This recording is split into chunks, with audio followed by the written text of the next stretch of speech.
The price of Bitcoin has soared from $1,012 a year ago to $15,417 last week, tempting people to risk their savings to grab a piece of the riches.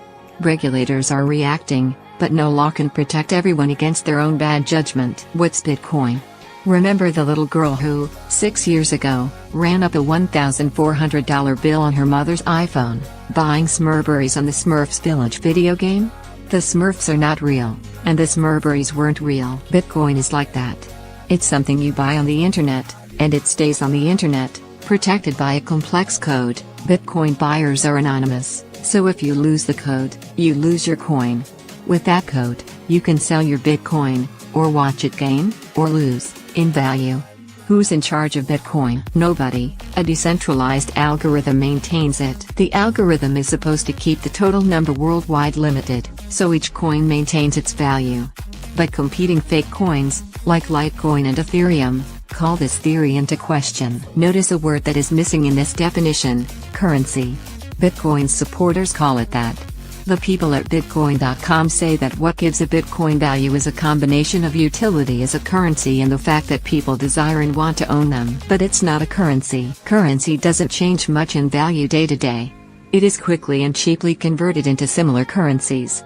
And you can buy stuff with it from anyone, without having to explain it. Finally, a currency isn't a long-term investment. The dollar may go up or down relative to the pound, euro and yen. But you don't keep your money in dollars in hopes of big gains. You keep it in dollars to buy things in dollars.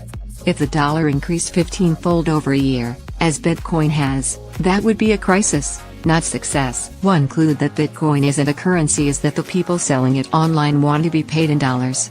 They take credit cards. If Bitcoin isn't what it's supposed to be, why are people buying it? Most people aren't. Bitcoin has a market value of less than $300 billion, which sounds like a lot. But total global wealth is $280 trillion, according to Credit Suisse. The minority of regular people dabbling in Bitcoin think it'll become a currency.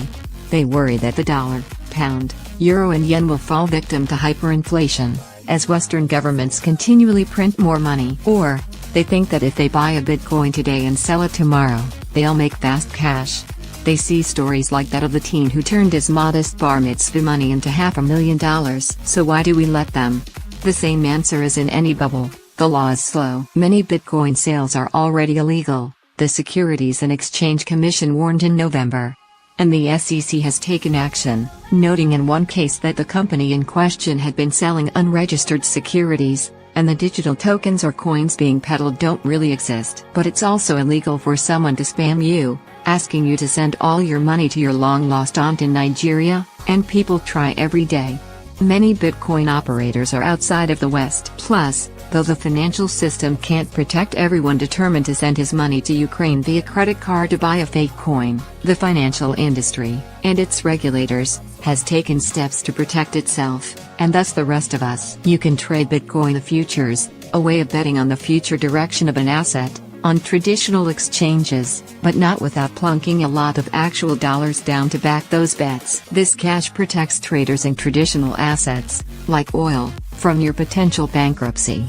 Bitcoin could be part of a global crash that hurts almost everybody, but it's unlikely, by itself, to cause that crash. Finally, it's hard for regulators to crack down when the press encourages the mania.